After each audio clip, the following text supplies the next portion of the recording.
ultimately good, I always say this is why. Because he created Yahushua. Because if you're an Israelite, you understand that the creation of Yahushua is the greatest thing that happened to us Israelites. It's the greatest thing that ever happened to us as Israelites. The Lord created that man first. Because we was going to be fuck-ups. And somebody was going to have to answer for those fuck-ups. We was going to have to die for those fuck-ups. But the Lord created that man right there. And he took upon him all of, not only his deeds, our deeds, and nailed it on that tree, man, on that cross. So he is the greatest thing that happens to us, but who made him? It's the Heavenly Father Yahweh. That's why Yahushua said there's nothing really good but the man upstairs, like they say, right? The man upstairs, which is Yahweh, go ahead. Verse 18, he saith unto him, which Yahushua said, thou shalt do no murder, thou shalt not commit adultery, thou shalt not steal, thou shalt not bear false witness. That's right. Verse 19, honor thy father and thy mother, and thou shalt love thy neighbor as thyself. Right.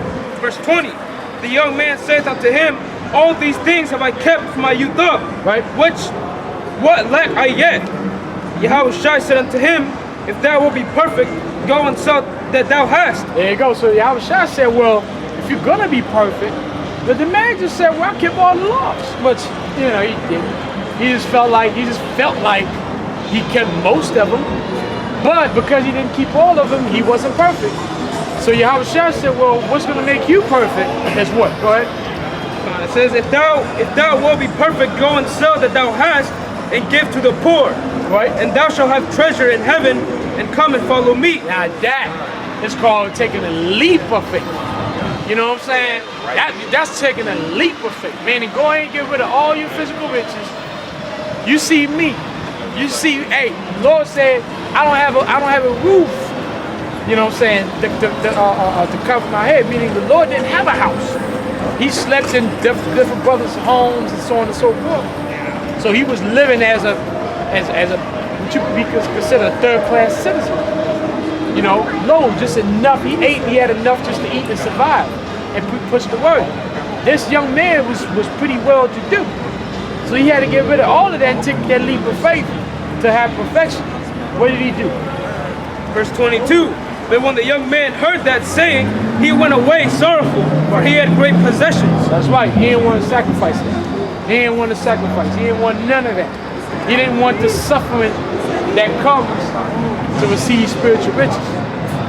And that's why when Yahushua said in the earlier scripture, are you sure you can take upon this cup that I'm taking upon? And they said, yes, they didn't know what they was talking about. Like I said, you don't know what you don't know. Now we know, because we actually in this thing, in the truth, right? And we bear our own cross. All of us got to carry our own cross to this finish line. Okay, the burden, which is what? What is the burden? It's pushing this doctrine. That's what the burden is. Okay, the burden is not your sins. Remember we talked about that. The burden is not your sins. Your burden is what? It's required. What's required from you from your master, which is to finish this work. Preach the word to the elect till he comes back. That's gonna be your new burden. Because your burdens, your old burdens, your sins, he nailed that to the cross. Alright? So that's it on that? Alright, what you got? You want to close out soon? Acts 14. Yeah. This is Acts 14 and 22. Right. Confirming the souls of the disciples and exhorting them to continue in the faith. Hey, that's what we've been doing all day through the Spirit. You know what I'm saying? Because remember, we're in the times now. We're in the times of what? We're in the times of prophecy and exhortation. Prophecy and exhortation. We always talk about those are the main two important things right now. Prophecy and exhortation. Now you can go into history, right? You can go into other different things. But you got to remain mostly on prophecy and exhortation. So read that what you got. Come, this is Acts 14 and 22. Right. Confirming the souls of the disciples. Right, confirm means to make strong. Strengthening the souls of the disciples, go ahead. And exhorting them to continue in the faith. Go ahead. And what we must through much tribulation. We must through much trials and tribulation, adversity, go ahead. Much tribulation enter into the kingdom of the Most High. That's right. That's what it is. More precepts. This is Sirach chapter 2, verse 5. It says, "For gold is tried in the fire, and acceptable men in the furnace of adversity. Believe in him, and he will help thee. Order thy way aright, and trust in him." That's right. Well, read it again. Yeah, this is Sirach chapter 2, verse 5. "For gold is tried in the fire, Right. and acceptable men in the furnace of adversity." That's right. Hey, gold is tried in fire and acceptable men, you know, in the furnace of adversity. We know about that scripture. One of the most powerful chapters in the Bible, man. You know, it's Sirach, the 2nd chapter. Every time you feel like you're getting your ass handed to you spiritually by Satan, you know, and the demons, Sirach, the 2nd chapter. You read through that a few times, you'll be all right. That's a promise. I can promise you that, of course, if you're part of the elect, you're going to be all right. But if you're part of the elect, trust me, you're going to be all right. Because that chapter, even the apostles will tell you that. Apostle Kabal constantly speaks about that. You know what I'm saying? Most of us can recite the whole chapter, word by word. Why? Because we've been through shit. And we had to run to that chapter. You know what I'm saying? What? Yeah, that was on there? Yeah, More precepts, more precepts, more precepts. This is Matthew chapter 24. Yeah, Matthew chapter 24, verse 13. Right? He that shall endure unto the end, the same shall be saved. That's right. And this gospel of the kingdom shall be preached in all the world for a witness unto all nations, and then shall the end come. That's right. So you endure to the end, and the gospel shall be preached into what? The four corners. Alright? Why? Because the nation of Israel is scattered across the four winds. You know what I'm saying? So you have Israelites all over the place. Camps is rising up through the spirit and power of Yahweh by Shemel Shah.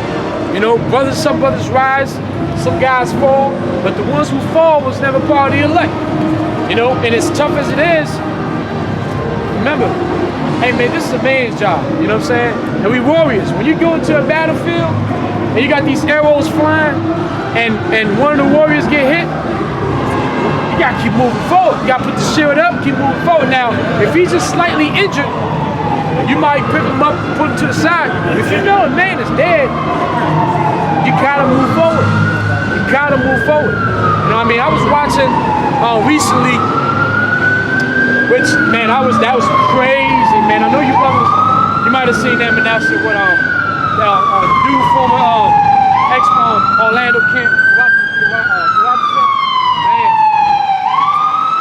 Like, when I seen the video towards the end, closing the camp, my man was like, all praise be to Yahweh, and he shook, it was like, Kal Halal Yahweh, and that was it. I was like, wow.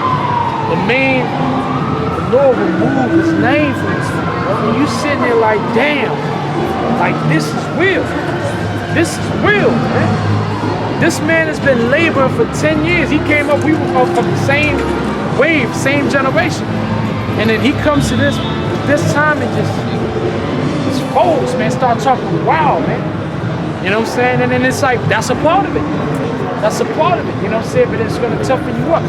You know what I'm saying? It's gonna toughen you up. And you understand the seriousness, the magnitude of what you involved. Okay? Right. This is Hebrews 12 and 11. No chastening for the present seemeth to be joyous, That's right. but grievous. Hebrews 12, start at 8. Start at 8. 8, come. This is Hebrews 12 and 8. Right. But if ye be without chastisement, wherefore all are partakers, then are ye bastards and not sons. That's right. So if you're not being chastised, then that means you're a bastard. You know what a bastard is? A man without a father. A man who doesn't know his father. That's a bastard. So if you're a bastard and you're not being chastised, you know what's gonna happen? You're gonna develop an impudent heart. You're talking about an impudent heart, meaning it's a proud heart. Meaning you can't be told what to do. You get into this place now where being out of order is the norm. That's the reason why you see the majority of Israelite men without fathers, they start to be like their mothers, which is, you can't tell them nothing. And that's the mentality of a woman. A woman is an airhead, but she thinks that she knows. A man can't be like that. If you don't know, you don't know, and you shut up and you listen. You can't not know but act like you know, and not be ready to be taught. Okay? So that's what it is. So you don't want to be a bastard. You want the Lord to constantly, you know what I'm saying, put that belt on your ass from time to time, get you back on the right track. Okay?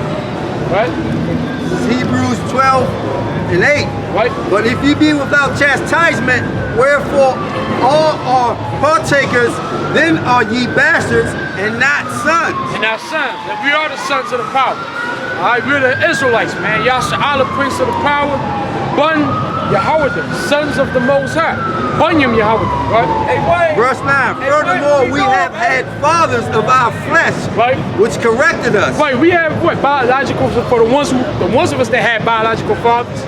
We had biological fathers that whooped us. Why? For correction, go ahead. And we gave them reverence. Go ahead. Shall we not much rather be in subjection unto the Father of the spirits and live? That's right. So you're going to listen to your biological father, but you're not going to listen to the Father who created your spirit. That's what the Lord is saying. You going? Verse 10. For they verily for the few days chasten us after their own pleasure. Right. Basically, when the parents was chastising, of course he was trying to show you, but he was also doing it after his own pleasure. Because you are his child. Go ahead. But he for our profit, that we might be partakers of his holiness. That's right, that you might be partakers of his holiness. I mean, you see the correction of Israelite, the way we correct our children in this world, man. You see the nigga woman screaming on the child. Shut the fuck up, like, I see that all the time. I work in Southeast and shit. So, she's sitting there, man, just shut the fuck up. And it's a 5-year-old child. A 3-year-old child she's talking to, man. Then I tell you to shut the fuck up. Like, what is that? Is that supposed to be correction? No, you're doing that for your own pleasure. Because it feels good for you to say that shit.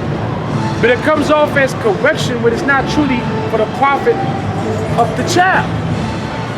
So the Lord has said the correction that I'm giving is way better than the correction that your biological parents have given you over the years. Go ahead. Verse 11.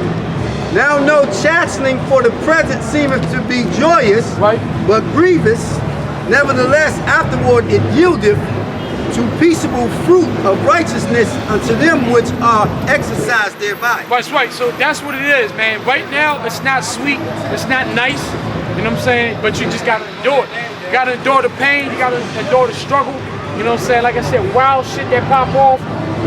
But it says that it's going to bring forth fruits. But the fruits of it is going to be shown in the season of chaos. In that season of chaos, that's because right now, you can't really all the way gauge. You can kind of see that you're different, but you're going to find out how different you are when things get chaotic. Especially when this economy collapses. I always go back to that, because the economy is the blood of a nation. Like they said, what's that on? What's them niggas from the Wu-Tang? Queen. Remember the song Queen? Cash rules everything around me. Dollar bills, y'all. Right, so when you put away the cash and then you put away the cream, right? Now you're gonna see these people for what they really are, and you're gonna be like, man, we were really being changed. And you're gonna see the results. The way we're gonna deal with adversity in them times, going 2 days without eating, nothing. These people gonna turn into cannibalists after 3, 4, 5 days. We gonna keep our integrity. We're gonna be good. We're gonna go 3 days. You might go 3 days without eating because you're so busy. You with the late preaching the word, still keeping your garments, preaching the word. And you're gonna be like, hey man, damn, I haven't eaten 2.5 days. All right, it's time to eat. And then next thing you know, the Lord makes sure you eat and we're good. And you keep it moving. Okay? And that's how the Lord is gonna show the growth, man. In them times, you just gotta persevere and stay with it. Just stay with it. You know what I'm saying? What? This is Hebrews 12:11. Now no chastening for the present seemeth to be joyous, right, but grievous. Nevertheless, afterward in yielding the peaceable fruit of righteousness. The peaceable fruits of righteousness. Righteousness, right? Because that's what we seek. We seek peace. We seek peace with the Heavenly Father, Yahweh. And that can only be achieved through Yahweh Shah. Philippians 1 and 4. Not 1, Philippians 4 and 7. Philippians 4 and 7.